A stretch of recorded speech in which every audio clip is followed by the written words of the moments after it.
Well, once again, Dad is gone where no cartoon character has dared to go.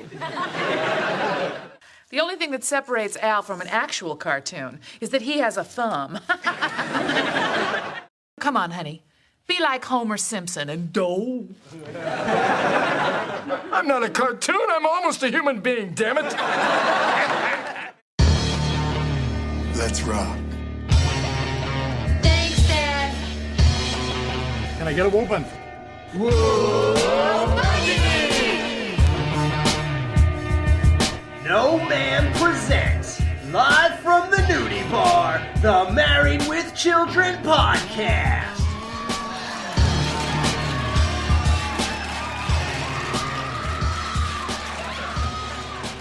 Welcome back to the Married with Children podcast. This is Luigi, and this podcast is going where no cartoon character has dared to go. And I'm Steven, and I can almost hear the Looney Tunes music. My name's Matt, and I'll be reading Garfield. My butt's moving. Oh, misogyny? Okay. And I'm Wags the Perplexed Pup, cartoon cutie. And we have a very special guest with us today. Do we recognize this voice?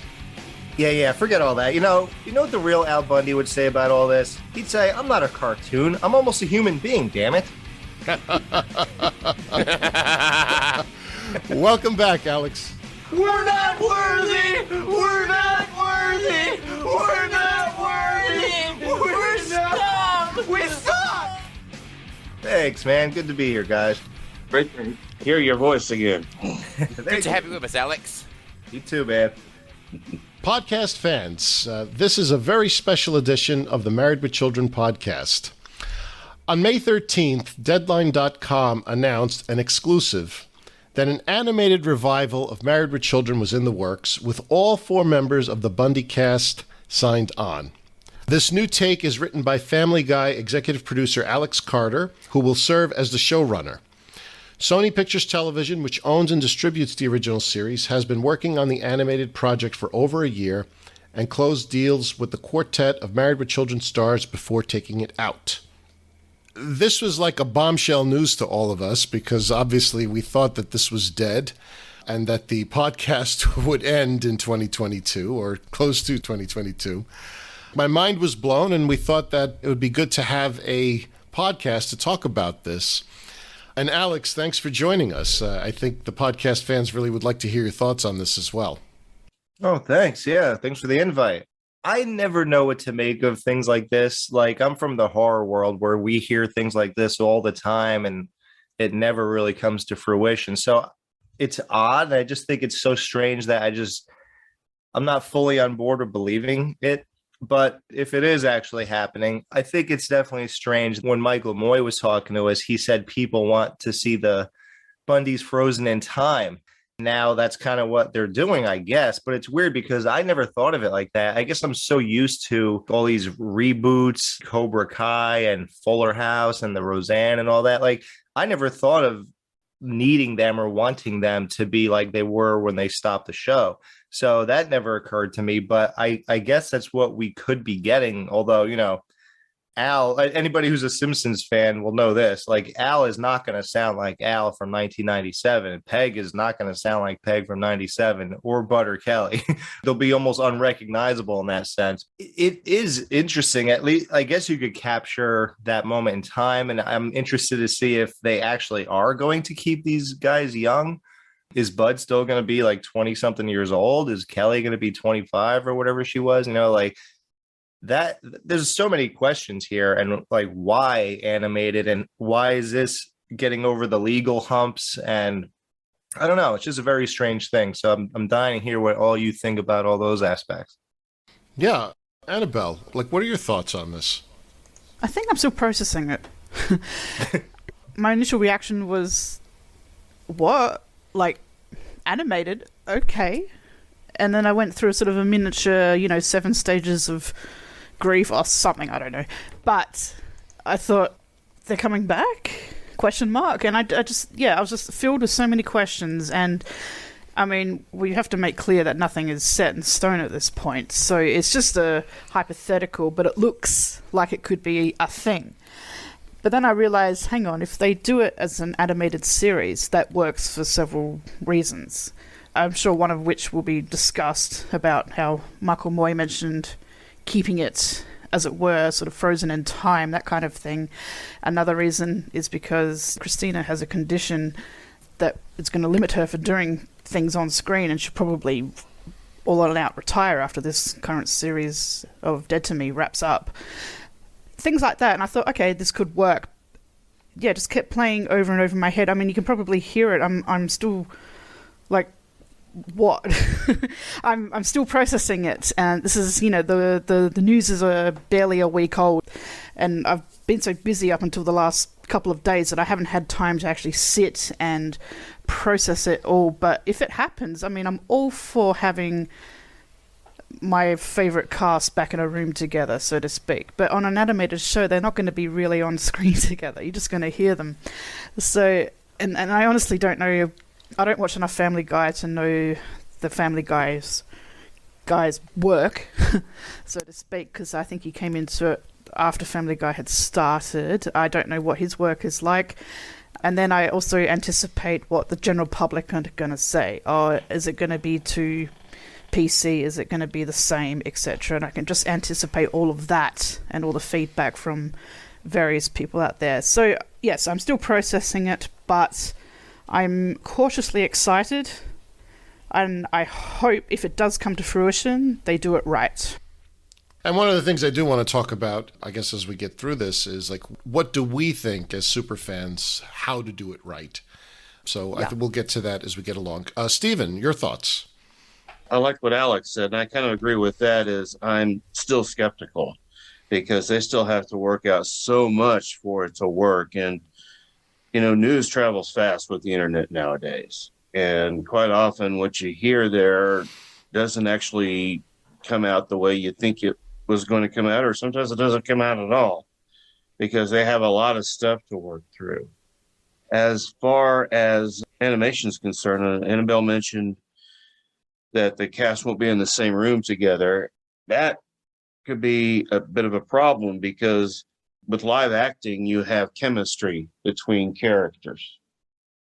And I know the Simpsons have pulled it off somehow, but I'm not too sure if the cast of Married with Children are going to be able to pull it off because there was a chemistry between Bud and Kelly, between Al and Peggy, Al and Kelly, and, about the supporting cast. I mean, who knows who's going to show up? Griff and Jefferson, if he comes on, and Al, that chemistry of those three interacting, which was awesome.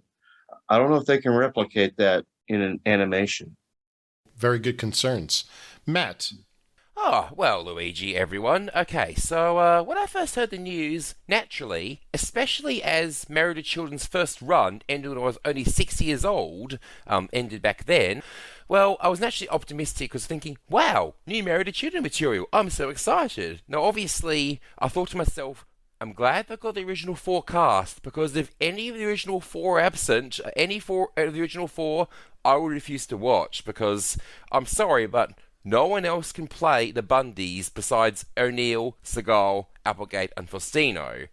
I'm not the biggest Family Guy fan. I mean, when I was a teenager and young adult, I'd watch it if it was on, but I was never into it like I was, say, King of the Hill, Simpsons, or South Park, so I got my eyebrow raised a little bit when I heard one of the guys from Family Guy was going to be involved, but not too much. The main thing for me is having the actual voices. If they can get Amanda Burst, Ted McGinley, perhaps even David Garrison, and the No Ma'am crew as well, if you can get them, even better, because you can't really have Married to Children without at least Marcy and Jefferson, and the No Ma'am crew would make things better. So now I'm cautiously optimistic, but I have to wait to see if actually this comes to fruition for it to come through before I actually make a final judgment. But for now, given the cast members that remain four in it, I'm cautiously optimistic and excited. For myself, I'd say I'm definitely cautiously optimistic, but very skeptical. Obviously, we don't know what direction they would take with it, because Married with Children was, at the end of its run, a live-action cartoon. At the beginning of its run, it was very much a biting reality. And it's which way do you want to go? In other words, is Al Bundy going to be catapulted into space one day? right? And end up on the moon, as an example? Or is it going to be more like, I guess, King of the Hill, where it is grounded, right? I mean, because you could sort of take two different approaches to it. And obviously, for me, dialogue is going to be the most important thing, because I'm a dialogue kind of guy. It's like I want it to be funny. And I'm not as turned on by sight gags when it comes to this universe. I guess that's going to lead me to my next question. What do you think would make an animated series work? And what do you think would be hard to capture? I mean, Stephen, you touched on this a little bit. Yes, because whenever you have actors in the same room, they do play off each other. And I don't know. I mean, because I know with animation, one person can record one day, another person can record another day, but they're never in the same room. I think you have to take that into consideration. Like I said, I don't know how The Simpsons does it, because those actors, you can tell they are more than just actors. I remember seeing them, the actual voices, like Harry Shearer and Don Castellaneta, everyone do something on, I forgot what it was called. It was on Bravo. They were all in the same room. Oh, the Screen Actors Guild thing? Yeah, that's Inside the Actors Studio? Oh, that's it. Inside the Actors. Yeah. Yeah, Yeah, that's a good one. I really like that one for that particular reason. And you can see how they played off each other. And I'm wondering, can Ed O'Neill and Katie Seagal still do that as cartoon characters? And of course, the writing comes into it as well, because who knows how much of that is ad-libbed on spot. You don't know. I think that's the biggest logistic to work out. So, Alex, what about yourself? Like in terms of making how the series could work? I like what Steven said, because the energy of the live audience was key in this show, even to the point where they have a real laugh track. I'm used to hearing people laughing after Al's done talking, or Kelly, or whatever. Like, that energy and everything is lost here. And it's strange. And they are playing off each other. Yeah, The Simpsons is lightning in a bottle that I guess can just keep striking for 30 years or whatever. I don't know how they keep doing it. But it is going to be very strange to, like, not have that same play. But, they're so talented, all four of these people. And hopefully they had Marcy and Jefferson and all them. But they're so talented that I'm sure they'll pull it off. It'll be, competent and all that kind of stuff. And I guess when you grew up and you have like 11 seasons of live audience and the visuals and everything else, it's just going to be like, how would you even draw them? Are they going to look like The Simpsons? Like, what style animation are we going with here? Are they going to look like Family Guy, which I really hope not? Agreed. Amen. Yes, agreed. Yeah, I don't want to see that.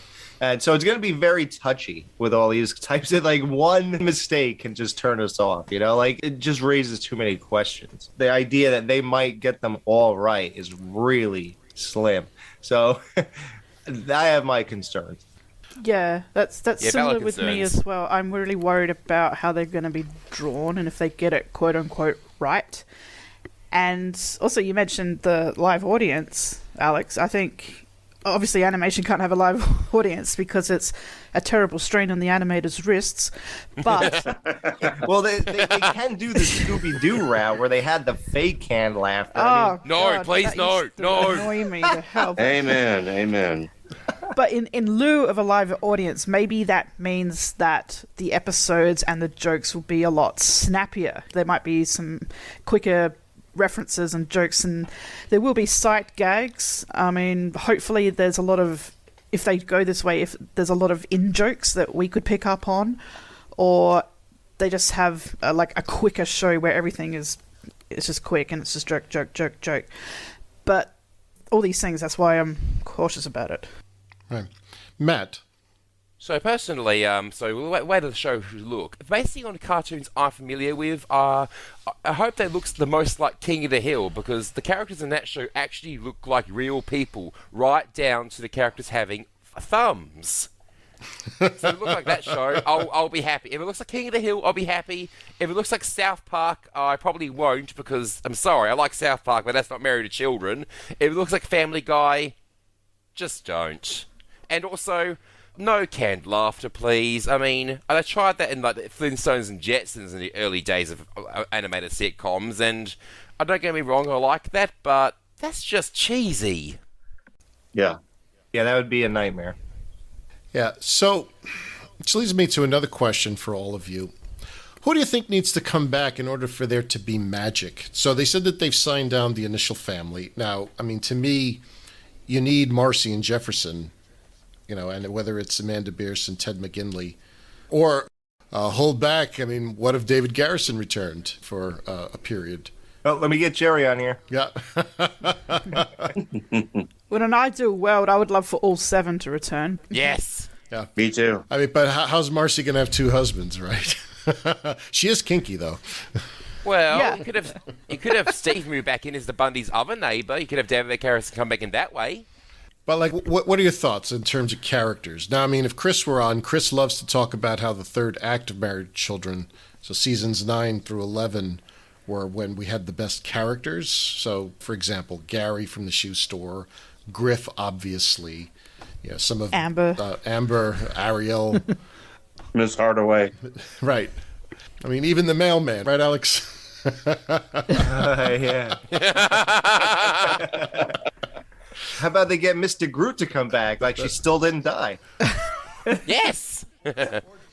Or the actress did. Yeah, right. Oh, I know. Yeah. What about Donnelly, right from across the street? He still throws out the insult, yeah. Hey, Or what about- Bundy! Luke Ventura. Who knows? Right. Oh, yeah. When we interviewed Moye, he made this comment, and Alex, you talked about this at the beginning, seeing them frozen in time. Now, the thing that the animated series does that maybe, even, Michael Moye didn't contemplate was if you do it in an animated fashion, time is sort of thrown out the window because theoretically the kids could be teenagers again. I mean, obviously, hearing their voices as teenagers is going to sound a lot different. Christina Applegate is 50 now, right? But, I mean, they could pull it off. I mean, on The Simpsons, what's her name is still playing Bart. Right, yeah, but you know what? Did you ever hear Marge lately? Oh, she sounds awful. Oh, She does. it So is old. awful. I can't even describe how bad this is. It almost was to the point where, like, I have Disney Plus, and I almost didn't want to watch anything as soon as her voice spoiled, pretty much. Like, I kind of don't want to watch anything beyond season, like, 27 or so. It's just it's, like, really tough to listen to.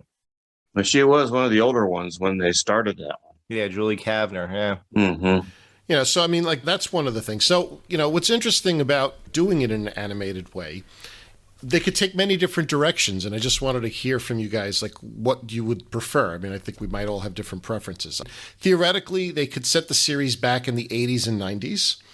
They could move it forward to the present day and have the Bundys interact with the modern world. You can also have a lot of instances of time travel. So you could show Al and Peg as grandparents. You could go back in time. We could go back to the infamous 4-touchdown game in the 1960s if the series is set in the 80s. I mean, there's so many things you can do with an animated series that's nearly impossible. And Annabelle, to your point about Christina Applegate, I mean, if you wanted to do a live-action reboot, you can't use Christina because she can't do the physical comedy anymore. So there are a lot of ways that we can go with this. I just wanted to throw this out to you guys. Like what would you want to see? I wouldn't mind seeing the animated part where Al scores 4 touchdowns in one game. And maybe doing some time travel to see what Bud and Isis's kids look like in the end. I mean, and you could play off that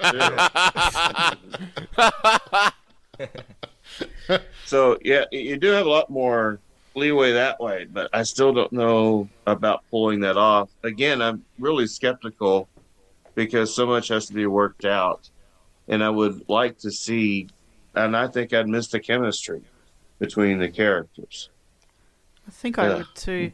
With Family Guy, they're a bit like the Bundys anyway, down to the talking dog. So they could have Buck back, or Lucky. I mean, that's the thing. They could have Buck or Lucky or both or neither, depending on when it's set. I mean, if they pick up where they left off, it's Lucky. I just finished the notes for season 11, and Lucky doesn't talk at all in season 11. So they could just have a dog who's inanimated, so to speak, or it'll probably get compared to Family Guy, being a cartoon version of what was once a live-action show that had a talking dog in it. So if they went back in time to when it was at its peak, they could have Buck and hopefully Kim Weiskopf is available to voice him, or Lucky, and they could have jokes about Lucky and Buck being the same. Or they bring it for... I mean, see, I don't know. If I knew what they had planned, I could probably... I think... Because I'm not sure what I want. So, as much as I'd like to see them again, I want to see them in the flesh and with that chemistry, which I think is going to be lost in an animation, like Steven said. But it could work in present day. It could work back then. I think I need to see it first to see what I prefer. Alex? And hearing everybody talk, like everything's just going through my head. The thing we'll miss about the live action is like, think of all the like Al's face expressions and stuff like that, and the way Bud plays off of Al when he's not even talking, like the way he points back and forth to the two of them when Al says something that he agrees with, even though it's outlandish. Like, that's not going to happen anymore. And as far as when it takes place, with the opportunity here, I guess what you're getting, besides the different pitch and voices, is that you can pick up from 1998 and go on. A lot of people would say, well, if you can get at it now, why not? Like, what's so good about now? But then again, it would be weird not to have them with the modern conveniences of cell phones and everything like that. But that again kind of ties to people who are well off, so it would make sense that the bunnies don't move on that way.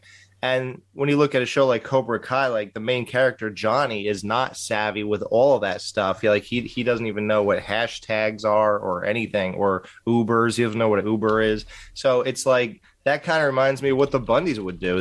They wouldn't be all that aware of anything. Like, why would they be? Maybe Bud, and that's it. So there's a lot to play with. But if you're going to go modern day, how would that work too? So now Bud's going to have his own family, and Kelly's going to have her own family, and Al and Peg will be alone in the house.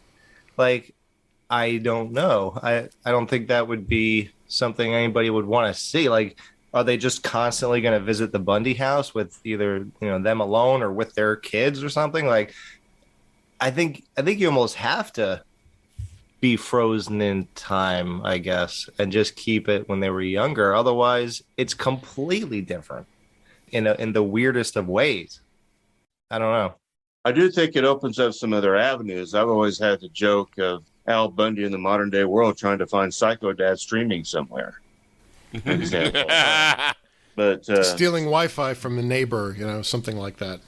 Yeah, and that was one of my jokes that I used in what was it? Dial B for Virgin, because right. I'm just kidding. I was stealing Wi-Fi from that dentist's office across the street for a while.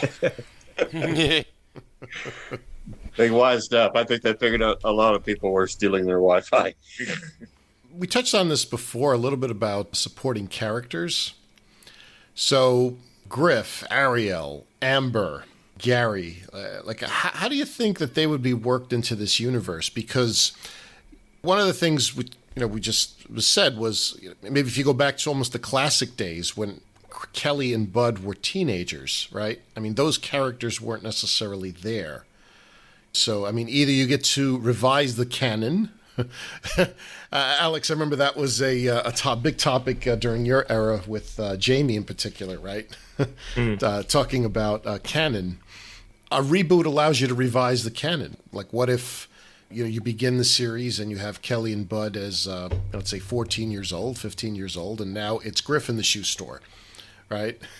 Oh, yeah. Interacting with them as teenagers, or like Ariel or Amber, like being introduced like earlier in the character's life than what we saw in the live action series. Yeah, because when Marcy mentioned to Bud that he met Amber when she was 13, we could go back and see that. Right. Theoretically, we could see Peg's mother, maybe like an animated version of Peg's mother, or Al's mother, who was never on the show, but at least we heard her voice once. Right, and we get to maybe see her in the drunk tank, right? Yeah. Or we could see Peg's mom lean up against the fence to take a picture. Right. One side question I have for everyone is, the Bundys were depicted a few times in animated fashion. So there was a Simpsons version. Hey, Peg, you gotta take better care of the house. These plants are all lifeless and limp. Maybe they'd feel more at home in the bedroom, Al. Al, let's have sex. No, Peg. Dad, the TV screwed up. It only plays Married with Children. Oh, Peg, you're sick. Let me call Dr. Kevorkian. There was a homage to it on Futurama. I did my hair the way you wanted it. Who are these people? Friends. Hey, where'd you get this couch and that TV set and all this stuff? They were giving it away on the street corner. Just like you, Leela. Too bad they weren't giving away the 3 things you actually need. Mouthwash, a back wax, and stain-proof underwear. You go, girl! By the way, your pal Fry fell into the dungeon. Take him a taco so he doesn't die and stink up the place. Come on, Al. Can't you let the little guy out? Jeez, Leela. Twice in one day? I'm not Superman. Oh! Oh! There were the comic books. Now, we talked a while back of potentially at one point doing a special on the comic book series. And, we may get to that maybe once season 11 is completed. But, in the comic book series, for example, we do have a depiction of Peg's mom. And we also did have a little bit of time travel in there. So do you think maybe like that might be one route that they take in terms of how to depict the Bundys? It might be. Might be, yes. I wouldn't mind because I remember seeing a couple of those, and that's the kind of animation you'd want to go for. Y'all mentioned the Family Guy, which I do not like, and not just being the animation, because one thing the Family Guy does is always has those flashback in jokes or commentary on pop culture and everything, always a reference all the time. Of course, the Bundys were doing that in the latter seasons. The comics would be a much better template for what you want the Bundys to be. I'd even prefer the Simpsons. Right. I don't know if they're going to do time travel. I think they would do flashbacks, like Steven said, more than anything. I think, especially being a Family Guy situation, that's huge for them. Just like flash cuts to just things they're talking about or whatever. But I don't think anybody wants a Family Guy version of Married Children. I hope it's not very similar. Adding to that, I hope they don't stray from the source material. I thought one of the best jokes was that you never saw Piggy's mother. Yeah. It's left to the imagination. Yeah. And when you get to animation, that's when they try and take that imagination away from you. I mean, how big is she? So that's my big problem with the animated series. Or that's one of my problems with it. Right. Well, as others have said, it all depends, when will they set it, how will it look like. I'm not one for realigning the canon, so to speak. Mind you, Married to Children's canon is very off anyway, so personally, I hope they set it, like I said, if they're going to have all the No Ma'am guys, at least set it from, the 1994 onwards in the show's universe. Yeah, so this is why I said I'm cautiously optimistic earlier, because it has to be done right, and Family Guy, the plots are too incoherent, because obviously Married to Children was a live-action cartoon by the show's end, but it still had more coherent plots than Family Guy ever did. Right. Yes. Yeah, no, absolutely. And speaking of No Ma'am, just jumping around a little, what about that element of the show? That was originally introduced in Season 8, came into prominence in Season 9. We have such characters as Bob Rooney, Ike, Officer Dan. I think in terms of doing an animated series, you're going to have a lot of material you can work with to develop plot lines. But then the question becomes, do you just recycle the script from the past? In other words, set it up so that it's the exact same joke, just now, the exact same joke or the exact same construct. Like, for example, putting the antenna on the roof of the house. You could do that, and you could do it in an animated way, and you could do it very funny. You could see, Alan Jefferson getting electrocuted, and you have, the actual lightning bolts running through the body, right? But they've done that already. Is it just now that you're going to try to find another plot line to follow using those characters? And they can obviously, I'm imagining, let's say 22 to 26 episode series, right? Seasons, excuse me. And, you could probably get 3 or 4 episodes just with No Man per season. Well, that's one thing with animation that you have to remember. Usually, with animated series, don't produce as many episodes as, say, live ones. Yeah. I know The Simpsons is an exception. I don't know about Family Guy. South Park, their seasons are usually much shorter than, say, a live action thing. So I don't think you would see a bunch of episodes per season, probably maybe 12 to 15 at most. Especially if it's on a streaming service. I think they do fewer episodes on streaming. They do. Yeah. I mean, Disenchantment seasons aren't that long, so it all depends on what route they take, because Simpsons, Family Guy, King of the Hill, they have full seasons. South Park beats it with its own drum, so does Rick and Morty, and if it's on a streaming service, like Rick and Morty, BoJack Horseman, they tend to be like 10 or 12 episodes. And Futurama, that's coming back too, don't forget, and their last few seasons were chopped in half, so they could do... Well, they did movies for a bit, and then they chopped those up into 4 episodes each, and then they did a full season, but they'll chop it up in half. So what was shown on TV and what was then released on DVD was actually slightly different. So they sort of made shorter seasons, but they did fewer episodes altogether anyway. I want to interject this because it's just suddenly occurred to me. I just hope that it does come out and it comes out well. I hope they don't try to... I hope they keep in the spirit Michael Moye did, and that is... good, clean, or not clean, but good fun and poking fun at other things instead of trying to make some sort of point. Because that is one thing I think people are sick of, are shows that are trying to make a point and try and get your attention and raise your consciousness. I mean, Married with Children has never raised the consciousness. And I like that. I like that because when you want to turn off your mind and just laugh. And that's what I've always appreciated about them, especially during the last few years. Everything now is politics, so they're probably going to make Al like a heavy Republican and like Bud will be a liberal. And there's going to be like, like that would be what they would do today. Like they would push it that way, the way it did with The Simpsons, basically. Push the political agenda. Yeah, I hope it's nothing like that. And I know Al even said, I mean, in real life, Ed, he kind of like, somebody asked, would you do anything different and compared to what you did back then? And he had a problem. He was like, yeah, we made fun of fat people all the time and all this other stuff. And he was kind of like horrified that he did all that stuff. So yeah, I'm wondering now, I just don't see him making fat jokes.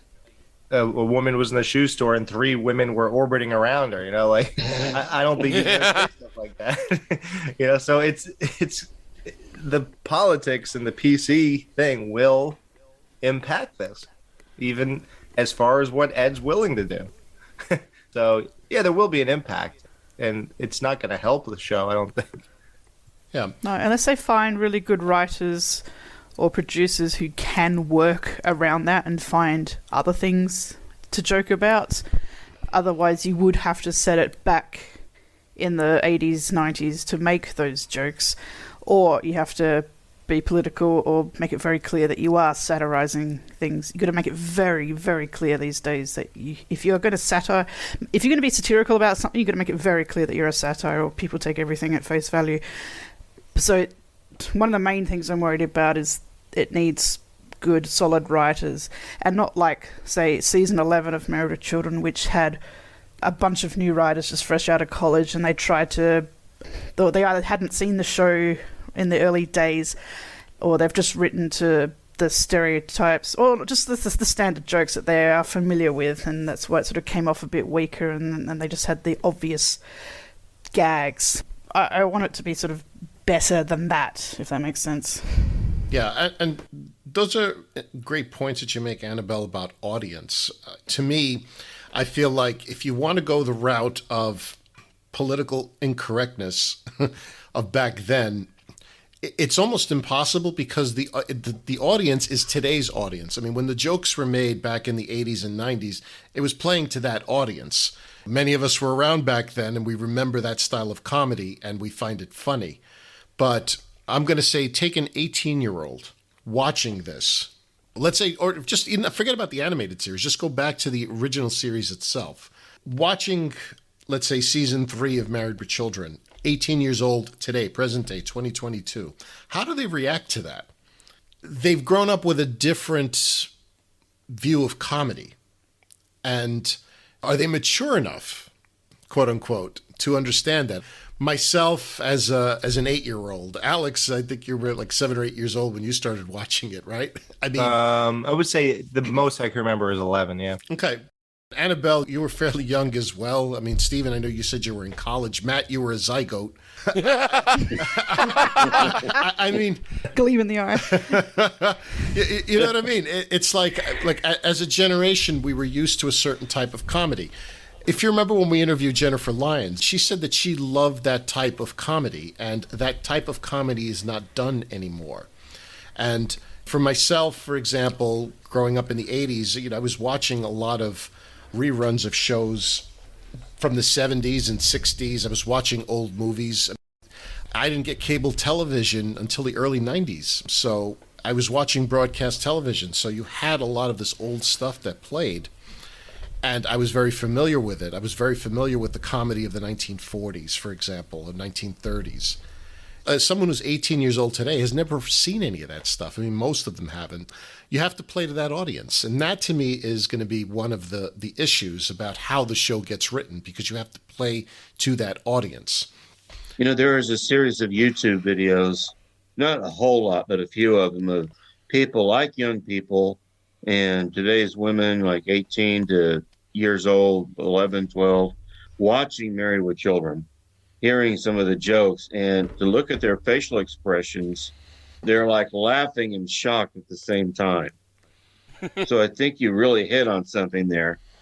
The sad thing is comedy could be used to, it can be used to raise your consciousness in some way. I always look to Blazing Saddles, because when you're laughing at some of the jokes in there, you have to ask yourself, oh my God, I'm actually laughing at this. That might get you to think a little bit, but still, I'll see if I can't dredge up some of those videos and put them on the Facebook page for Married with Children, and you'll see what I mean exactly. They're like, their eyes wide, they can't believe they said that, then they just burst out laughing. Right. Let's talk about style. We sort of touched on this a little earlier. Alex, for example, how do you think, from a style perspective, the show would work? Would it work more as a farce in terms of how it was in the later seasons, like seasons 9+? Or do you think it should be more grounded, let's say, from like seasons 2 to 3, et cetera, like in terms of how the series at least should start off? I think it'll be more like 8 through 11. I don't know. I think it's going to be like more like 8 through 11. What would work? I think either would work, but they're basically just kind of joining the two worlds together. I mean, they basically became a live action cartoon, so now they're just a cartoon, and it's just the same thing, I think that's what it would be.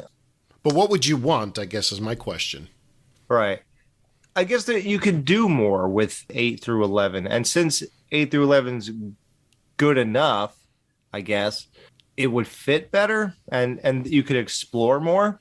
I think that's what really you could take more avenues that way, because obviously you go outlandish, and if you're trying to do something like season 3 through 6 or whatever, it's like, I don't know, it's hard to say either one. Again, we'll always kind of bring up the Simpsons in this discussion, I guess. Like, even when they were doing their earlier stuff, Matt Groening was really insistent that their faces they were making were faces people can actually make. He didn't like when it became cartoonish, even in in those early seasons. So if they could stay grounded for 10 years and put out their best content, obviously Married with Children can also.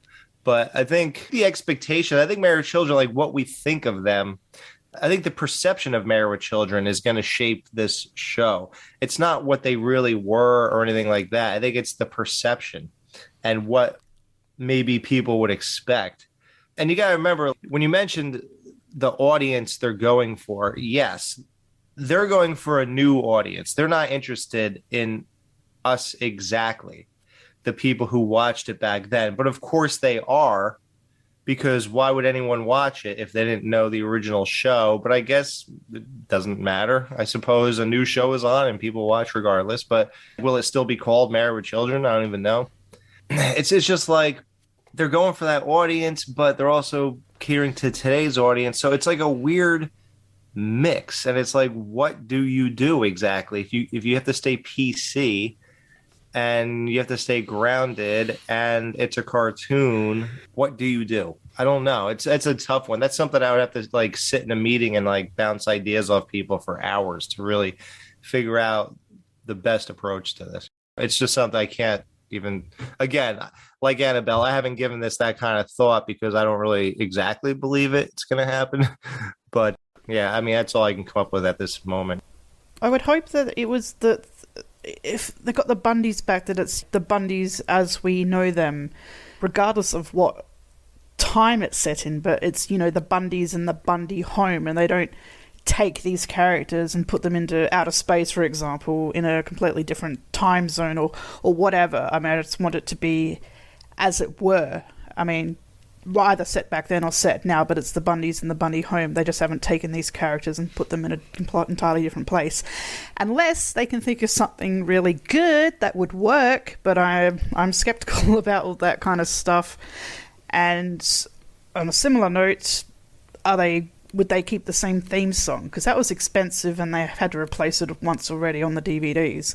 And like, there's all these things, you know, we don't know if Michael Moyer is even involved or has signed off on anything or has to sign off on anything, because one of the roadblocks with getting Faustino's original idea up and running was that Ron Levitt's son would not sign off on it. So there's a lot of things we could speculate on and wonder about without actually talking to these people. If they do go through with it, I just hope there's some sort of familiarity there, at least for me. I mean, I'd love to see them in the home as they were, either present day or still back then. I don't want them to be taken out of that. I guess just keeping that family dynamic. I mean, and with the neighbours coming over or whatever, unless they think of something really awesome. All right. But yeah, I'm skeptical. Okay. Stephen?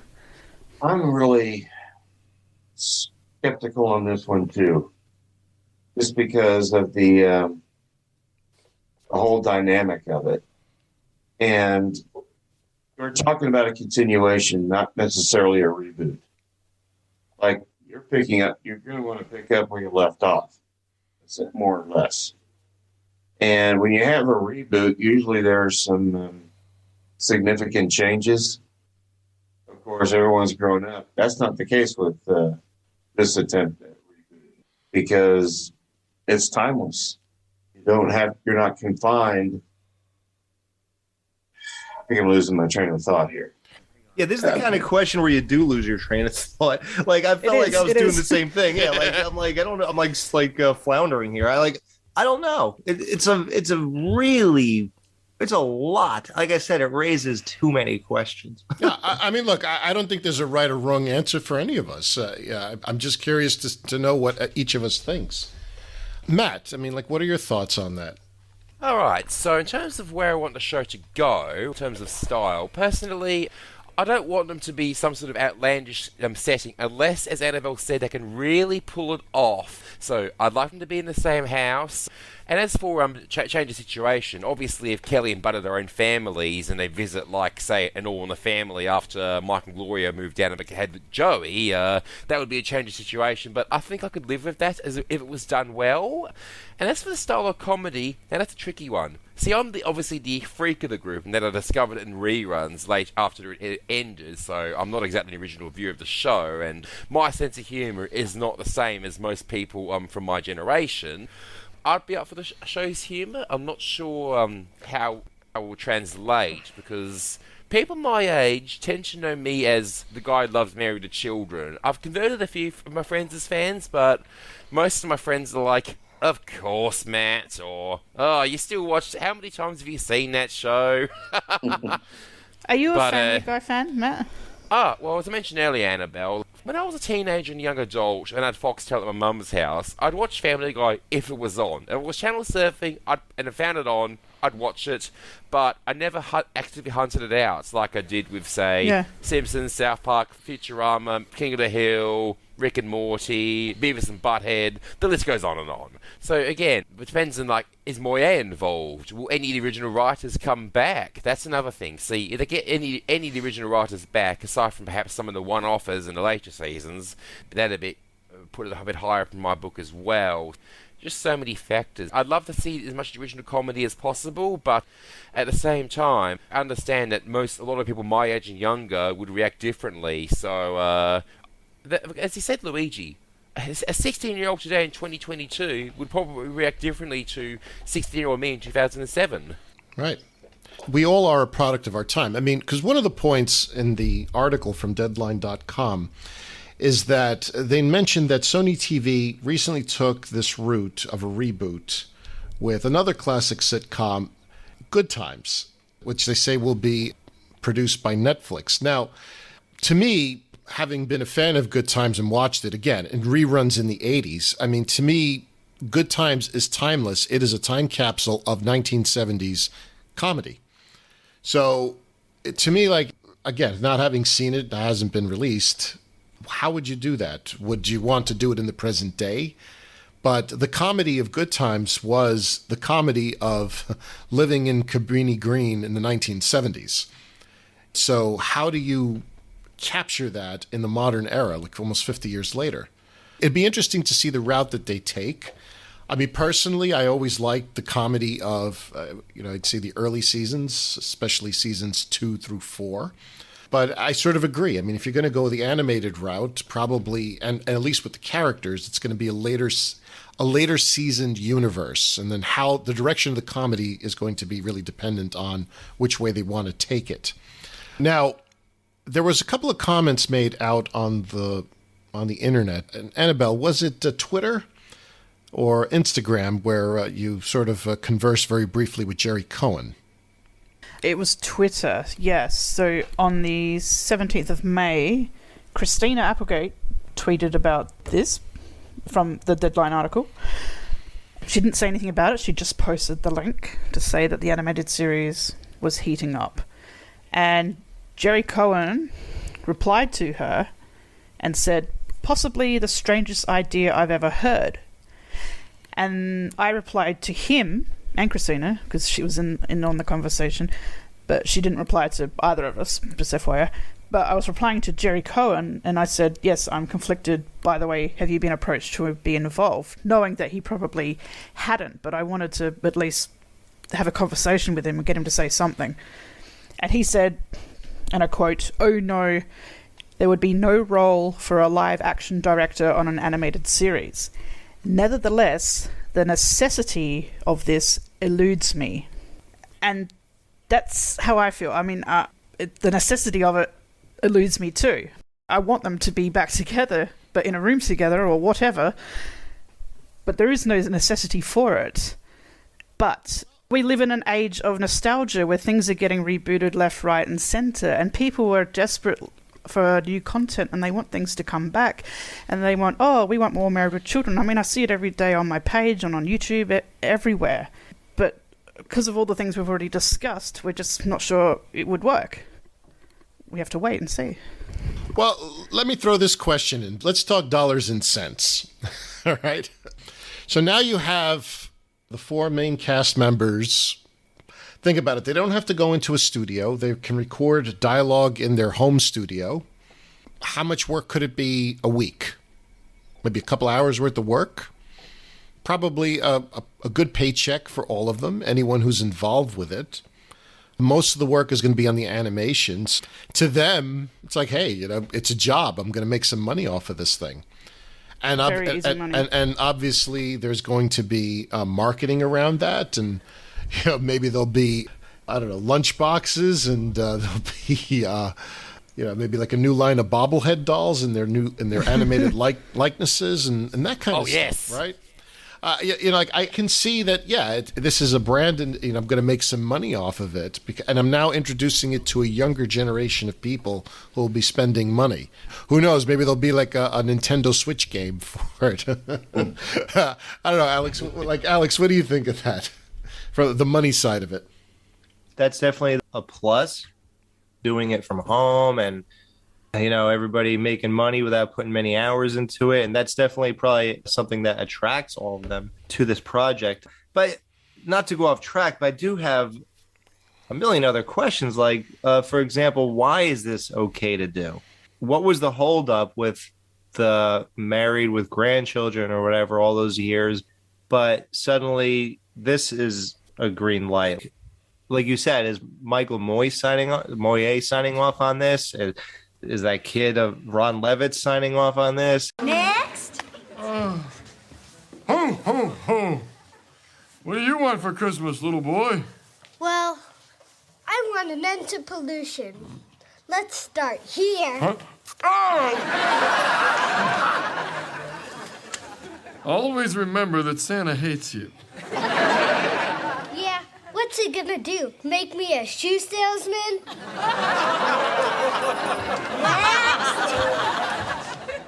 Why is the red tape gone suddenly? What does animation have some kind of bearing on it? Like, what's the difference? Like, why? And yeah, like that music. I mean, I think something about the redistribution for DVDs. The cost must be different than it is when you're putting it on your current show that airs every week. Because why would they pay for it for all those years, but suddenly for the DVD release, they decided it's not worth it or whatever the case. It's like a weird thing. So I think they probably could get that music back and stuff like that. But I wonder, like, with the legalities, if they have to change the name, do they own the characters but not the show name, Married with Children? Like, is it going to be Married with Children and all that stuff? Like, there's just a lot of like weird things. Like, why is this okay? Because it made me think when Jerry Cohen said, why is this a necessity? Like, I wonder if it is. And that's why we're able to do it at all. If they have to go animated because it strays enough where it's legally okay to do or something. Well, I think my answer to that, Alex, would be some dollars are better than $0. Right? I mean, if you're not using Married with Children as a song, you're not making any money at all. Right? So, I mean, just taking the song as an example. But if you are using it, hey, you still got to make something off of it. And again, this is a song, at this point, it's been out for almost 70 years. I'd say probably came out in mid-50s, 55 during the Capitol years, right? That Sinatra was... It was Capitol Records, yes. So I'm just saying, hey, it just ends up being like a moneymaker for them. I mean, even if it's a little bit of money, right? Even if they make $1 million as opposed to $100 million, it's still money. Right. That's sort of like my take on it. Matt, what are your thoughts on that? Well, again, because obviously, I mean, they can record, as I said, they can record at the home studios. Now, the big factor is how much money they spend on animation, because animated shows, as we all know, vary in animation quality and style, because making an episode of The Simpsons takes a long time, 9 months, start to finish, and costs more than, say, an episode of South Park, which is animated within a week. So it depends. How will this Married to Children animated version be actually made? Are we going to do Phil Simpson's process, which takes 9 months? Is it going to be whacked down in a month and marathon sessions like South Park? Is it going to be somewhere in between? We just don't know how it's going to be animated. And as for the theme song, well, again, I mean, the copyright would have been renewed at least twice. I suppose they could always use the reprise version if that's easier, because that's still Love and Marriage with just the inferior 60s re-recording. Or they could always use a different theme song. I mean, I've got a couple in mind, and even an Australian song that could work. Which one? Skyhooks' All My Friends Are Getting Married. They could always use that one. Okay. Not horror movie. Yeah, I was going to say, when it comes to the dollars and cents, I'm still totally unclear on how you make money through streaming.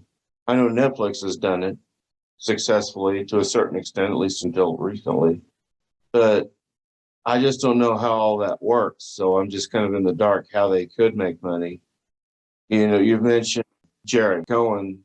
he said he doesn't know if this is necessary. What reboot or sequel is necessary? And you have to have an open mind that you want to make more money off of it. I think he might be more concerned with quality than it is with money, because the show was set in the 80s and 90s. And like we discussed before, how are you going to transfer that into modern day, which has the potential for some good humor, but you just don't know how it's going to pan out, how it's going to work. I was really surprised to hear that all 4 cast members were in on it, because I've always gotten the sense, and I mentioned this before in the podcast, that Ed O'Neill was tired of that character and was kind of glad when it was canceled because of his story that he heard from 2 other people while he was vacationing. And when he heard the news, he bought them a bottle of wine. Yeah, well, that was 25 years ago. They just got married. Yeah. Yeah, so, well, maybe he's got a renewed interest, of course. Anybody would like, most of us might have want more gotten money. a lot of money. Yeah. Could be money. Yeah, I mean, that's a great motivator. Yeah. It certainly motivates me. Yeah, but they did say when the Bud thing was around in about 2014, 2015, the other Bundys had said that they would do, say, a one-off episode for him. So they would do it for each other, but I don't know if they have other reasons to do it. I don't think any of them need money. And well, certainly not a couple of them. And Ed and Katie do not need money. Yeah, they don't need money. But I don't think Christina wouldn't either. I don't think so. I mean, depending on how their royalties are, but either... And Faustino does a lot of voice work anyway, so he might be like... He might have sold it to them and said, look, this is a good idea. This is going to be the best and easiest money you're ever going to make. And there might be some more royalties involved. And probably said, if the 4 of us are involved, it will get sold. I mean, we don't know. We're just speculating. But, yeah, I mean, the whole thing is... I don't know, because I don't know what they're going to do. I don't know the direction they're going to take. I think it's going to be set in the present day, because if they had to set it back when Married to Children, like, say, 97, 98, they would have to go back and check everything. But I think they'd rather have those characters from then, but in the present day, dealing with modern technology, like we touched on. One of the great tragedies for me is, Married to Children ended right before Viagra became a popular thing, so to speak. So can you imagine what would have happened with Al and Peg discovering Viagra, the field day that Peg would have had? Peg would be sneaking it in, Al would go to the For a change, he would get him this juice. Yeah. Yeah, if you remember, and Baby Makes Money, when Al was popping those the birth control pills, right? Actually, Peg was popping them, right? I could see her like popping him, pop them, right? One of my favorite scenes. How do you think that would work, though? Like, if they put Bud and Kelly at their late teens, early 20s, but had it today, like, would that just be like a total, like, it's just the weirdest thing. Like, you can't do both, right? Like, yeah. And that's why I think like flashback, like the whole, I said time travel, and Alex, I think you said it more correctly, flashbacks. In other words, they can jump around. I mean, you can have a series set in a time, and it could be, for example, it could be the 80s, but then like you can have them jump around. It's like you could flash forward and flash back. An episode can take place exclusively in the 80s, or it could exclusively take place when Bud and Kelly were kids in the 70s. You have that ability with an animated series. It's just a matter of seeing how it's going to play out. But I mean, I really think it's like, look, if everybody's been on this bandwagon of rebooting things, like I said, some money is better than no money. So I think, Annabel, I think you summed it up well. It's like, hey, this is easy money, and it'll get sold. At a minimum, you'll have at least one season, if not 2, of this. So we'll see how it goes. That leads me to my next question. Are we concerned about brand dilution? And I think I've sort of heard that from everyone, myself included. I mean, even Michael Moyer, I mean, he had said he was very happy with how it ended.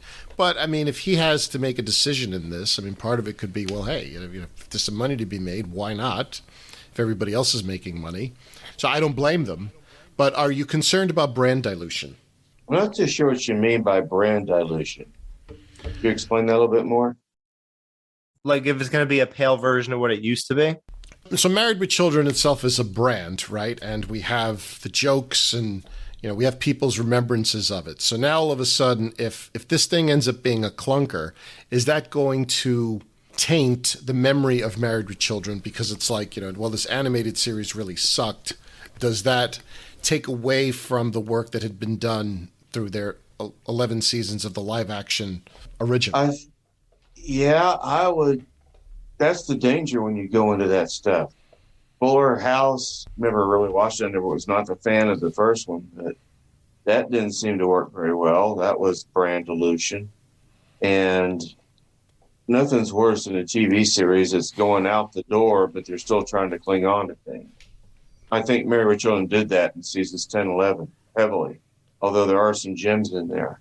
But the reboots thing, sometimes they work, sometimes they don't. Cobra Kai was done incredibly well, but you can't always rely that that's going to be the case that goes on. And reboots have been trying many other things before that were popular, except for Cobra Kai. Of course, there was a movie before it was a TV series.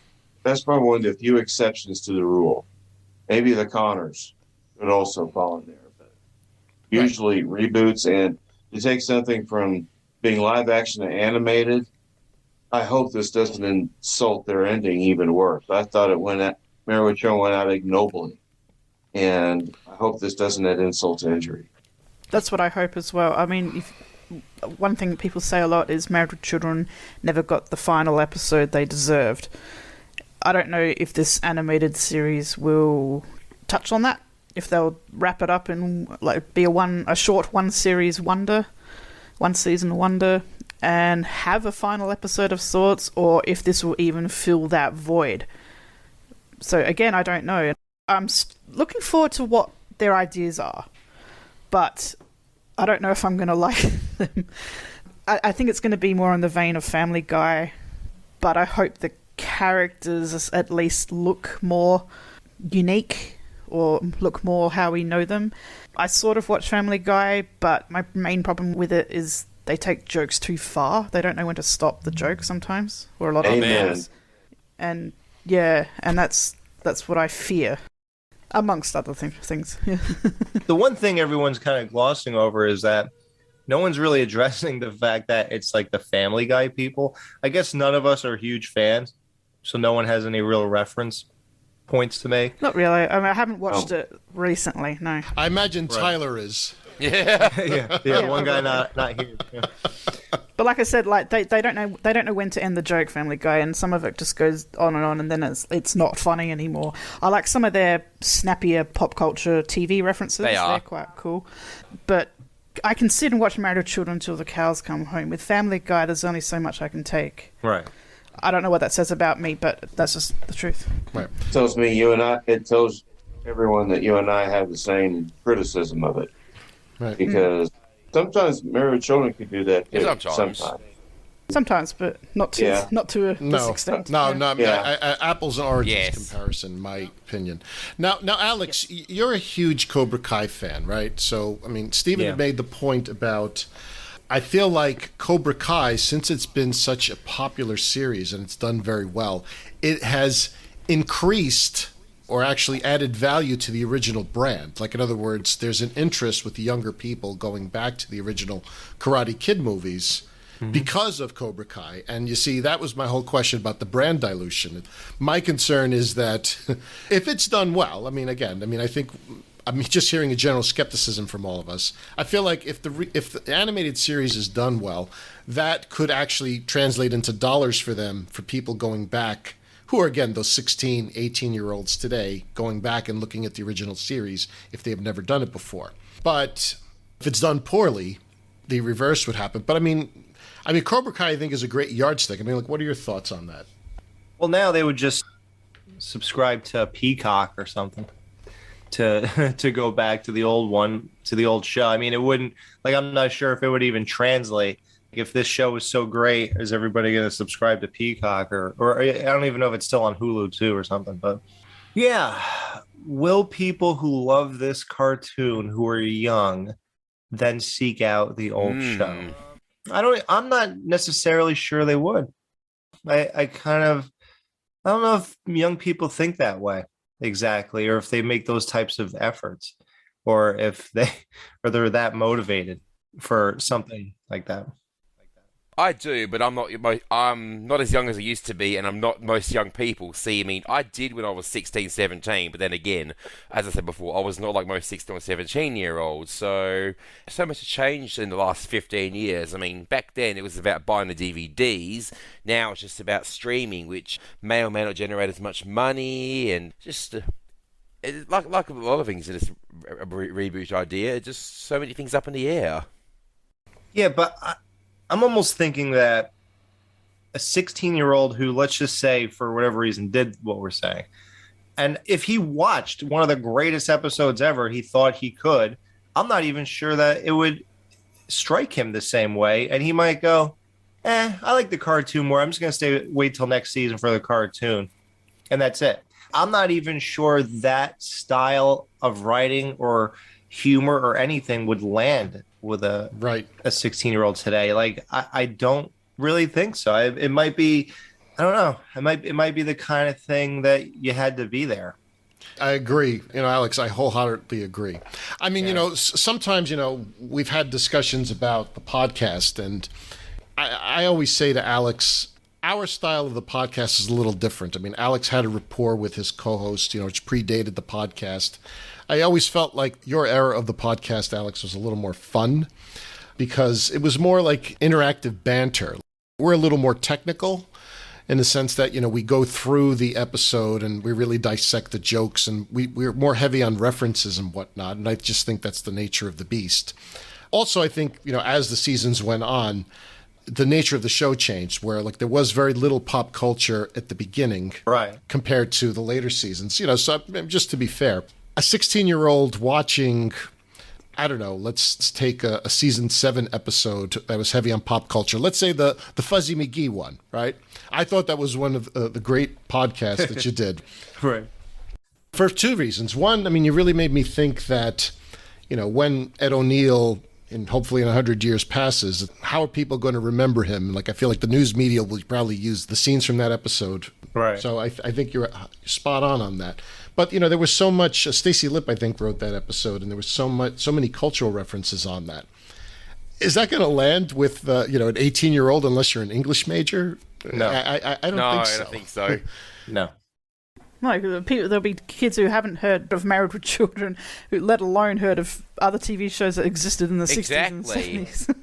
Kids, when they watch it, they're going to know who Senator Bob Packwood was, and they probably won't care because, that sounds like politics. They don't want to probably go that route, do the research. So unless they listen to our podcast, they're not going to know who he was or, who Joey Buttafuoco was, because you all remember that stuff. That was contemporary for them. And I did check here. I looked it up on Internet Movie Database. Married with Children is trending up now. 400%. Yes. Yeah, it's trending up. I like that, but I think it's mostly because of this announcement, first of all. And secondly, I think I've had this experience too when I see, I haven't seen that show in ages. And then I watch it, and then I realize, it wasn't as good as I remember it to be. And I think sometimes we forget that at that time there were some clunkers too. I'm going to talk about WKRP in Cincinnati, but when you rewatch it, I still love it. It's still one of my favorites. But there's one season I typically avoid, and that's the 3rd season. It got a little bit too preachy then, and it wasn't incredibly funny. When you look back on stuff like that, you think it's funnier than it really is. My parents had the same thing when they saw Johnny Carson was being replayed, his old Tonight Show stuff. And I remember my mom saying, it's not as funny as I remember it. And I think that's probably the same thing for anyone. You look back more on nostalgia as opposed to quality. And some people will eat up nostalgia despite the quality. And that's what I want. I want a quality show to reaffirm that nostalgia. I think Cobra Kai has done that masterfully. I just don't know if this is going to happen here with Married with Children animated. Right. Can you imagine Cobra Kai if it came back as a cartoon? Oh, yeah. That'd be awful. Yeah, I think the cartoon thing is going to not be a plus here. I don't know. All right. Well, like I said, I think, we have to wait and see. My prediction is it would probably, if they're going to put it together, it'll probably take about a year for us to see something, or maybe even as like a mid-season replacement. But I mean, I can't see anything in 2022. It would have to be sometime in 2023 at the earliest that we would see something. And then you have another issue. I mean, how old is Ed O'Neill now? 76. Yeah, he's up there. That's the same age as my stepdad. And I think he's taking care of himself, but you never know what's going to happen around the corner. Yeah, I try not to think about that. Yeah. Well, I've been thinking about it more lately since I'm 55 and getting up there. Yeah. Oh, dude, I've been thinking about it with a lot of my favorite guys like Alice Cooper and what's his name? The Homer guy and Hulk Hogan. And, yeah, Dan Castellaneta and Hulk Hogan and like all these guys that are like right at, I hate to say it, but yeah, like the next 10 years are not going to be kind to us. Yeah. It's kind of like a couple of weeks ago, I went to Dallas with my brother. We went to go see a concert by Colin Hay. And if you don't remember him, he was a lead singer and principal songwriter for Men at Work. Yep. And I really wanted to see, he's my favorite guitarist of all time. I play guitar and I'm always watching his stuff. And his original stuff is awesome. He's more like a folk singer now. And my goal was to go there and see him because I'm thinking he's getting up there. He may not be around much longer. You don't know, but it might be. He may not be able to play guitars for some reason or may have a stroke. That's always a possibility.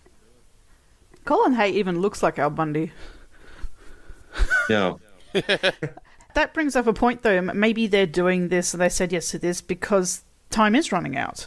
And this is something that they can hang on to and they can do. And they can probably record it now and record a whole bunch and then just let the animators and the producers work on it until it's ready to come out. So if something does happen, knock on wood, that they've got this in the bag at least. Yeah. Because we know Christina is sick. We don't know if she's going to get better. She might. But the sad realization is that she does not want to be Kelly Bundy on screen in the flesh anymore. She was saying this before she got sick. She doesn't want to be seen in a miniskirt ever again. Her words. So, yeah, things like that. So they can do this now, and that's probably a huge incentive for them to say yes. No one's putting a gun to their head, but I think that's part of the incentive. All right, that's going to lead me to last question for this roundtable. When we interviewed Michael Moyer, one of the things we consciously did was we avoided talking about Terry Ricolta. And the reason was Michael has answered so many questions about Terry Ricolta that us asking the question again would just be a repeat. So we felt that if you really wanted to know his thoughts on Terry Ricolta, you could just go out on the internet. If you go on YouTube, type his name in, there's always some remembrances on the whole Ricolta boycott. For the animated series, the question would be, do you think we have a Terry Ricolta type of incident repeating itself? Now, I feel like in light of today's stuff, like Family Guy, I mean, if they didn't take Family Guy off the air for the raunchy comedy that it had, I mean, Married with Children to me is very tame compared to that. So, I mean, is there a potential for that type of thing happening in the modern era? Well, I think definitely so, because everyone's always outraged on either Twitter, Facebook, or Instagram or whatever about something that was said. I remember there was an old Simpsons episode when Ned Flanders cancel cultured somebody, and before that was a thing. And he made the comment, Rod and Todd says, Daddy, what are you doing? And he says, getting something about somebody, about what something said that nobody else heard. Something to that effect. And I think it's inevitable, because if the show keeps in the same vein as it was back then, it's definitely going to get that type of stuff, except this time it'll be from a PC crowd as opposed to a religious group. I have to agree with that statement, yeah, so probably outrage, but from a different source as opposed to 1989. I mean, obviously there are other politically incorrect shows, but they're on cable or streaming, not network television. If it isn't Fox, like the original one did, then no doubt there'll definitely be outrage, especially, but as we've all said before, by those who weren't around or were very young when the show was originally first on and didn't see it and didn't grow up with that sense of humour, so...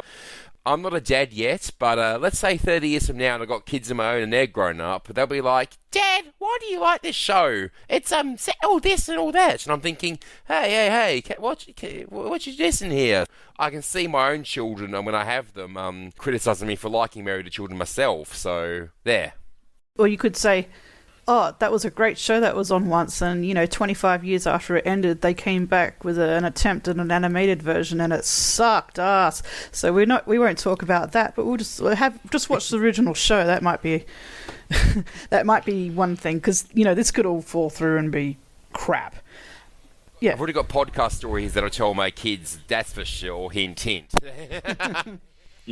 Good, but yeah, I mean. We could get a repeat of the Terry Ricolta types, but I see it every day. I'm sick of seeing it, in fact, of people saying, oh, you can't do this these days, you can't show it these days, you get thrown off air. Well, you can actually show it these days, and you do, especially on streaming, where there are no restrictions for the most part. So if they're doing it on streaming, they probably would try to do in the naughty Family Guy type of humour, or rein it back in a little bit, because Married to Children is pretty tame by Family Guy / today's standards. If it's on network TV, it's a different issue, sadly. So people are going to complain no matter what. I mean, it might be too lame, I don't know, but I think it will try to be outrageous, and one of my concerns, it will try to be outrageous for the sake of being outrageous, and therefore not funny. It will just be a reference to something and then become a news story and to get ratings. But if it does attract attention, I hope it attracts attention in the best way possible. So it attracts and does get people interested in the old show. And out of all those people, all those young 16-year-olds who would not like the old show, there's got to be one or two in every few that do like it. And I hope they do, and I hope they rediscover the show, because we see new fans come along all the time. I certainly have, and just new people who discover the show in reruns. I hope if this becomes a thing, it will reintroduce some people to the old show, and they would like it, and in turn they will discover our podcast too. And I hope that, however minuscule, our podcast has done a little tiny percentage of getting this. If this works out, we could take 0.0001% of the credit for it being a thing these days. But I hope it generates interest in a good way. It probably will.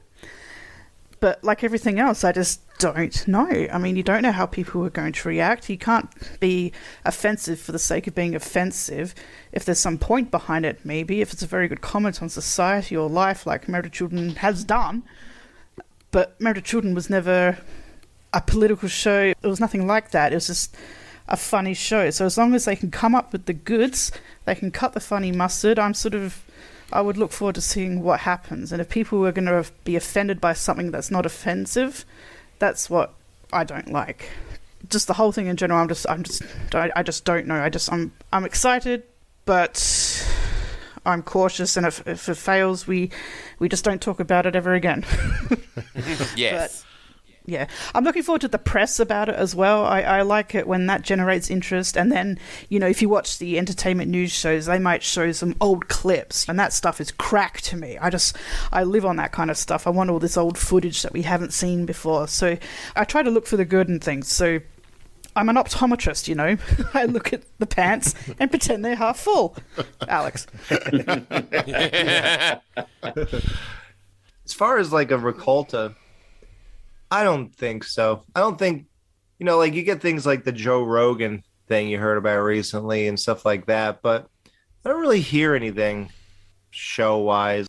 I never heard, or like even Howard Stern back in the day, but like all that type of stuff seems things that don't happen much anymore unless it's a health or political issue or something like that. I don't know. I don't hear anything about South Park coming under fire like that, or really any show. There were crazy things on Sons of Anarchy that you don't hear about. There's crazy things on Breaking Bad or whatever. Like, you just don't hear anything. I don't know. Maybe it's just me. Maybe I'm just not in the loop.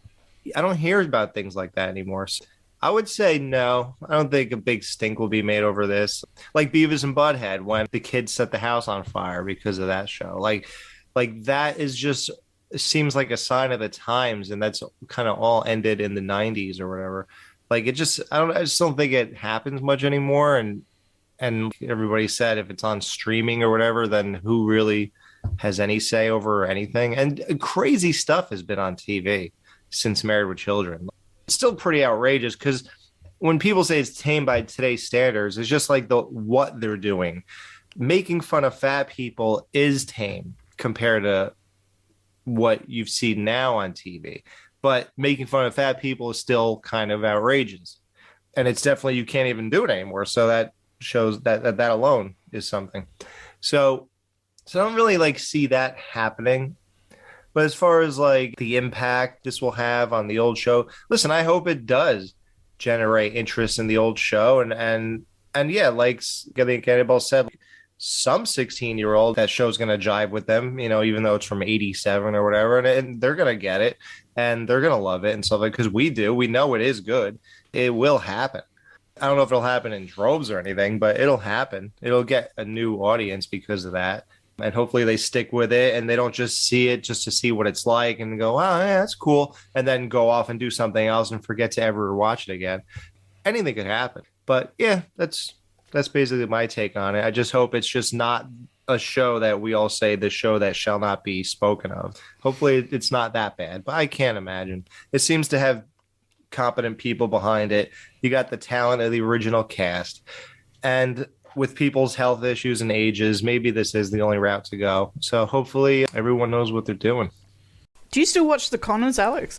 No, but not because I didn't like it or anything.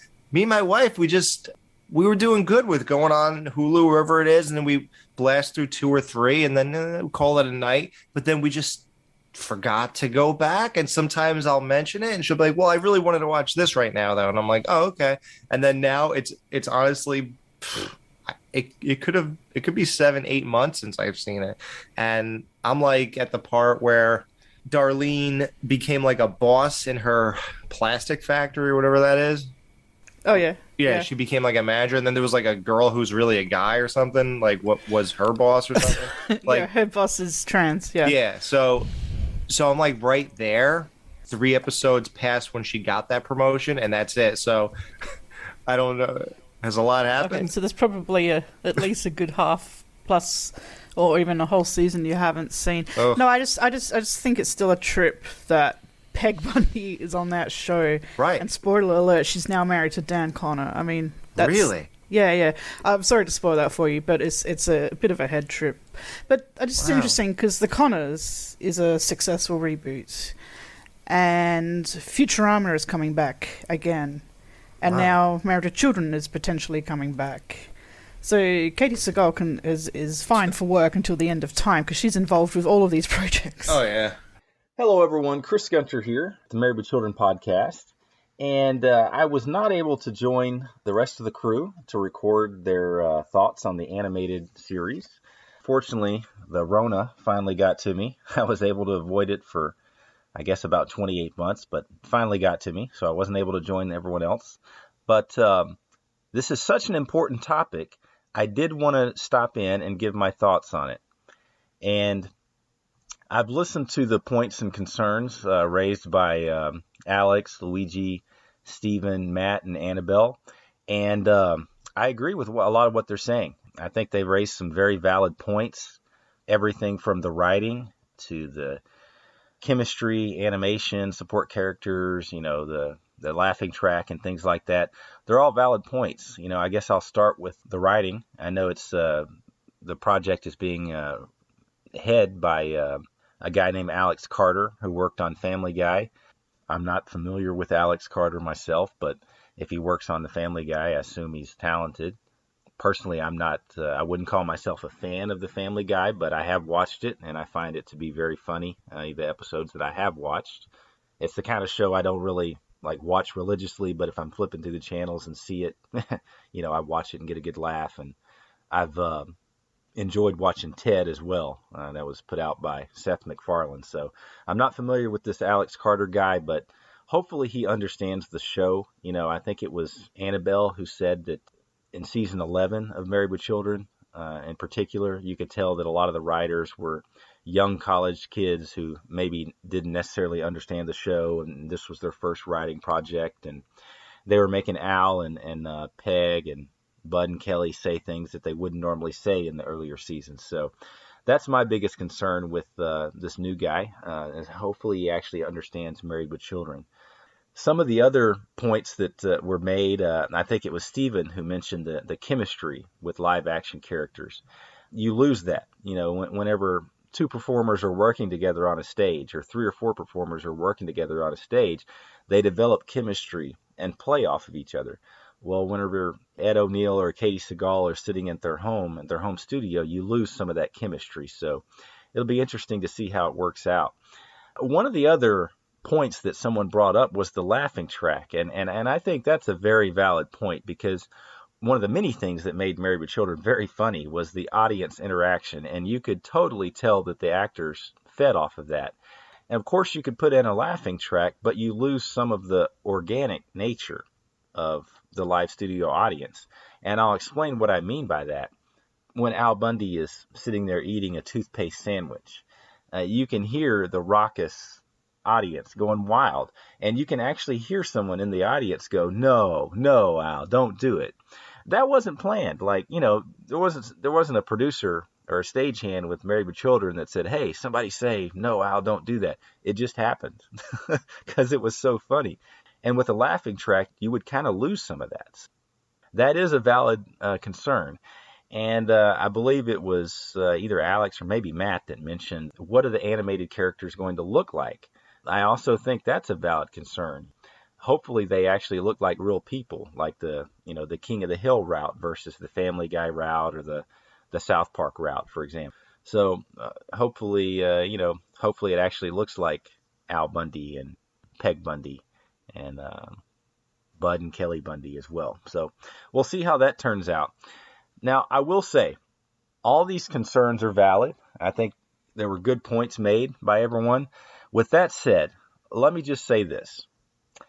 Married with Children fans, for the better part of 2 decades now, have been practically begging for a reboot or a remake or a continuation or a 1-hour special or a made-for-TV movie or something, anything. Well, we got it.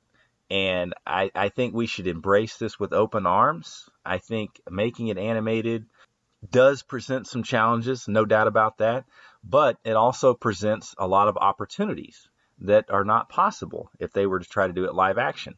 And I'll explain what I mean by that. First and foremost, as everyone else already touched on, the age of the actors in real life. Ed O'Neill is 76 years old. Christina Applegate is 50. David Faustino is almost 50. Katie Seagal, 68 herself. So if they were to attempt to do a live action remake right now, it wouldn't be Married with Grandchildren. It would damn near be Married with Great-Grandchildren. Think about that for a moment. Ed O'Neill is 76. It'd be Married with Great-Grandchildren. So I think animated is the route to go. This is our last-ditch effort to get a remake or a reboot, and I think we should embrace it. And here's how I see it working. I know there was a lot of talk about what age are the characters going to be and what era is it set in. I think the ages of the kids need to be somewhere between the ages of 15 and 20. And the reason why is if you think about when Married with Children was in its heyday, Bud and Kelly were in between the ages of 15 and 20. We're talking seasons, basically 2 through 5 here. And that's when the show was in its prime, and in my opinion at least. I know everyone has a different view, but I think the kids should be between 15 and 20, and Al and Peg should be late 30s, early 40s. I think that's the route to go. The thing to think about, and this is going to sound weird, but when Married with Children was originally made in the 1980s and 1990s, Al and Peg were baby boomers. If you go this route that I just said, where Al is now 40 years old, Al and Peg are now, 40, 39 years old, something like that, they're now millennials. That means Al and Peg grew up in a different era. So Al's football stories are now going to take place sometime presumably in the late 1990s. So Al and Peg would have went to school in the late 1990s or very, very early 2000s. So that totally changes the outlook of the show with these character ages. But I think that's the route to go. And I also wanted to talk about some of the great opportunities that the show has now set during the internet era. Let's just kind of go down the list of characters here. Al, as Annabel said, one of the most obvious jokes that you can make now is a Viagra joke. That wasn't possible in the show's first run because Viagra didn't even exist yet. One of the other obvious jokes that I think you could make is Al's failed business ideas. That was one of the classic jokes in the original series. All of his get-rich-quick schemes, most of which were utter failures. With the internet and podcasting and things like that, there's a lot more opportunity. I totally think an obvious thing is Al needs to try to create a shoe podcast. In fact, I would be kind of disappointed if there's not an episode where he makes a shoe podcast that's a complete failure. It's kind of like an updated version of Dr. Shoe, so to speak. Jokes-wise, by the way, I feel like you can go back to the wheelhouse. All the original jokes, I think, can work in a new and updated manner. Al can't please his wife. Al's feet stink. Al feuds with Marcy. Al feuds with customers at the shoe store. Al's football glory days, which would now be set in the late 90s or early 2000s. Bud is a pervert. He can't get a woman, although he certainly did in the latter seasons. But if we're talking about Bud as a 15 or 16-year-old, he struggles with women.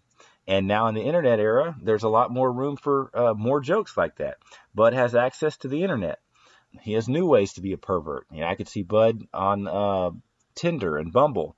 He can't get a date. All the girls swipe left, and make fun of him at school and things like that.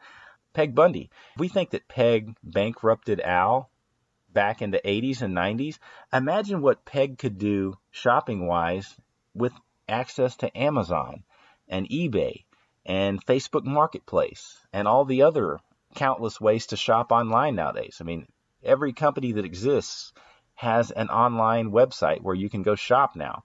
Peggy would go absolutely crazy shopping nowadays. Someone I haven't spoke about much, Marcy, Jefferson, and Steve. Now, as we know, Ed O'Neill, Katie Seagal, Christina Applegate, and David Faustino are on board with this. It would seem obvious. It would seem pretty obvious. I hope that Alex Carter has extended an invitation to Amanda Beers, Ted McGinley, and David Garrison, because Marcy and her two husbands were a huge part of the show's success back in the day.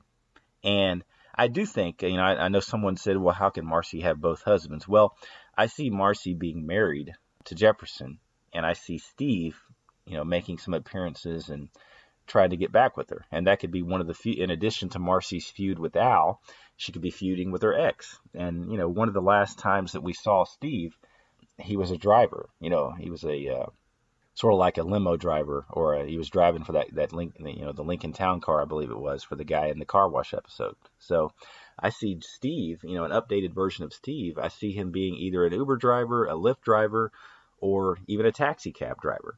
And Jefferson, oh man, there are so many different ways you could go with Jefferson nowadays. It's kind of exciting because, as we know, fashion has, the way men dress and the way guys like Jefferson dress nowadays.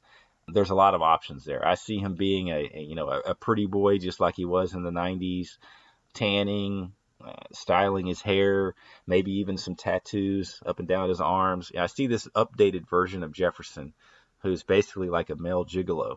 So that could totally work. And Marcy, everybody knows Marcy was a feminist back in the 80s and 90s. I see her being 10 times worse now, or I guess I could say better or worse, depending on what you believe. But point being, I see her feud with Al and men in general being much bigger now. And that could actually draw in new viewers to the show. You know, you could potentially have people tune in to watch the show just because they love Marcy. So I feel like you can go back to the wheelhouse with the jokes. All the jokes that we know and love, I feel like you can go back to the wheelhouse because, and by that I mean you can go back and do all the old jokes. I'm not too concerned with the content because it's animated.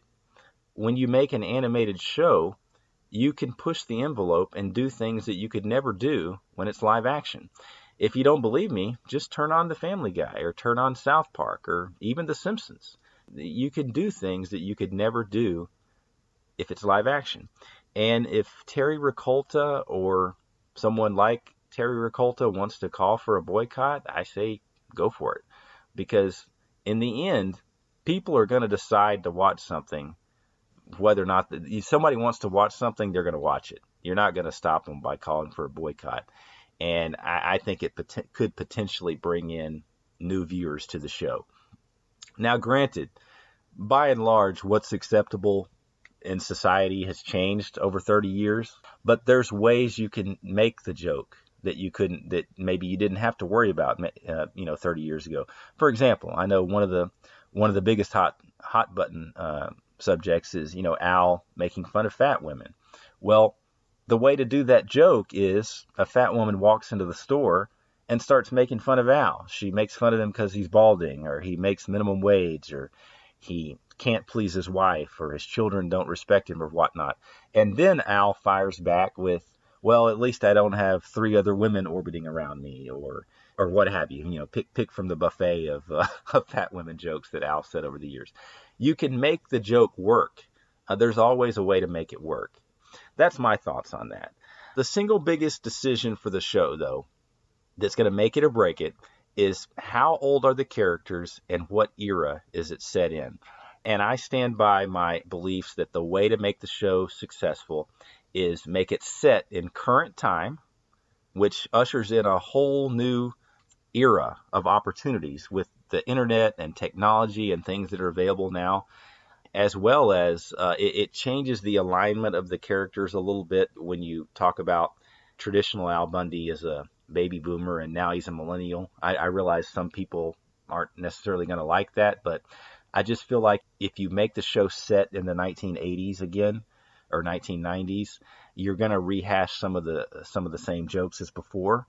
Even more importantly, you miss out on the opportunities that are available now that weren't before, mainly the internet and smartphones and technology and things like that. So I think the route to go is to make the show set in current time. Al and Peg are in their late 30s, early 40s, and the kids are in between the ages of 15 to 20. I think that's the route to go. The single biggest mistake that the show could make, I think Steven was the one who said this. This would stink the show right here if they don't follow Michael Moyet's original plan of not sending a message or not teaching a lesson each episode. That was really, to me, what made the show great, is that no matter how ridiculous the concept was for that week, whether it be all the neighborhood women suddenly being attracted to Al, or Kelly getting a job as a meteorologist at the news station, I knew that I wasn't going to learn anything. I wasn't going to be taught a lesson. I wasn't going to be sent a message. I could just turn off my brain and enjoy the spectacle.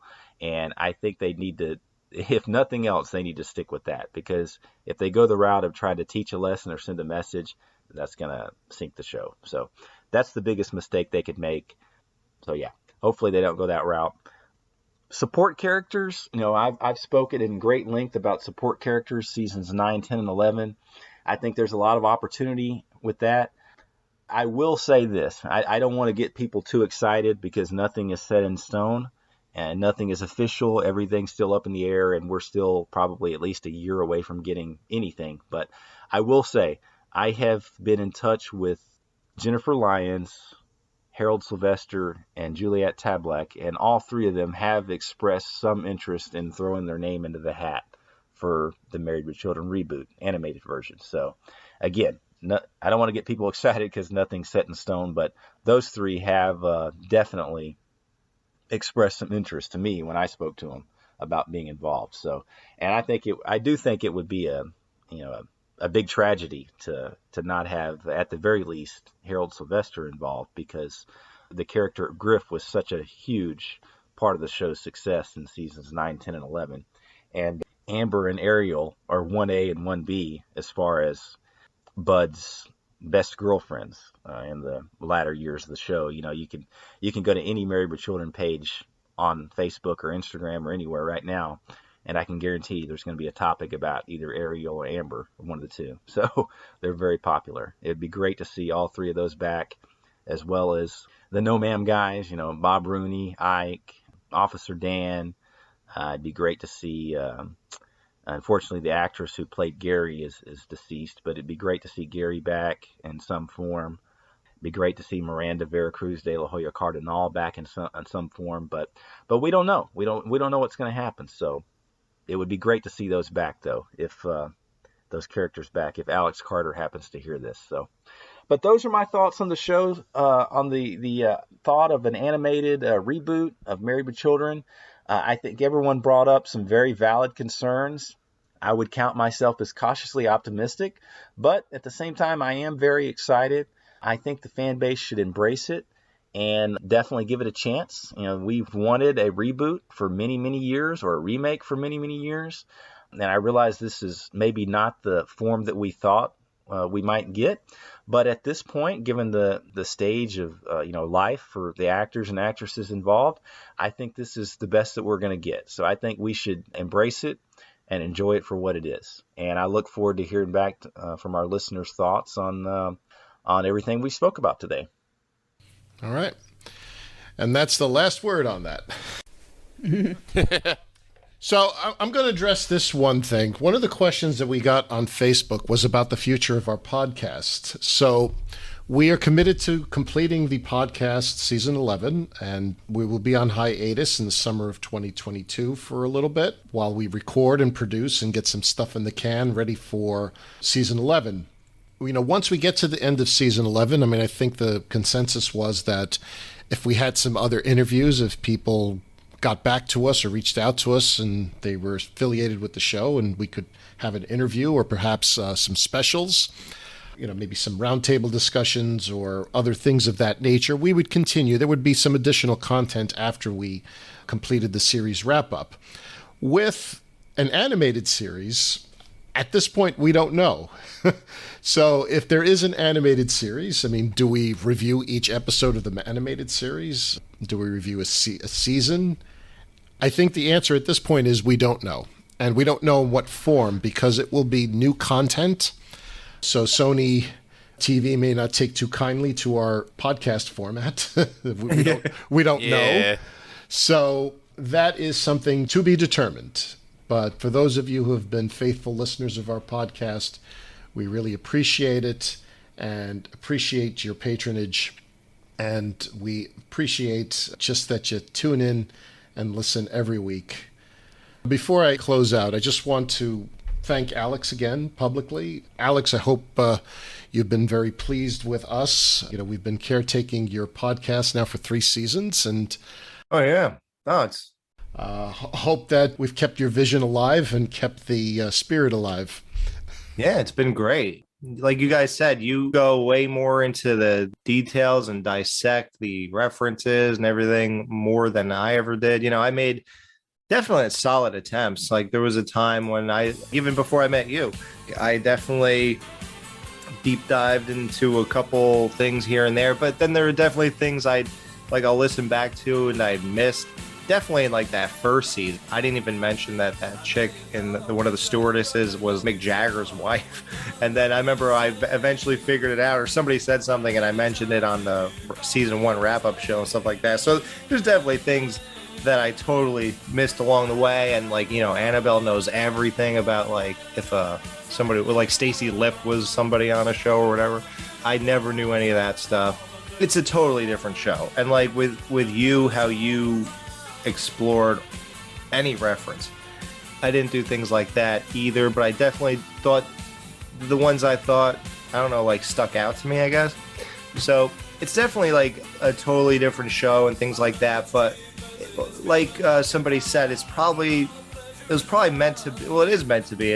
It's what happened in reality. So you guys were meant to take over in season 8 when the references became abundant, and maybe they had to be covered in a different way. And what I did was good for the first 7 seasons, and then with your help in the 7th season, and then your whole entire like way of doing it from 8 to 11 was probably appropriate. So to me, I think it just kind of worked out really great, and we have a great bunch of people doing it. Like, it's all the right people, obviously. Passionate, dedicated, smart people who know how to take. You have guys that have great perspectives on the things that you bring up. It's not just information exchanging, but you have good perspectives on it. So yeah, no, it's been great, and I'm definitely happy. Like I said, I think it was the right way to go, and I think it's going to wrap up nice. Thank you. I mean, like I said, and thanks for giving us a great template. I think I speak on behalf of all of us. And you've turned us all into podcasters, Alex. Yeah, right? That's Thank crazy. you, Alex. Yeah, thank you, guys. Anytime. My honor. Okay, so with that, thank you all. I think this was a great roundtable. I mean, I think this is probably the most unprepared we ever came into it, but I thought it was something we needed to talk about. Just because, it affects the universe that we talk about all the time. But thank you all, and tune in again, as always. Same Bundy time, same Bundy channel. That's all, folks.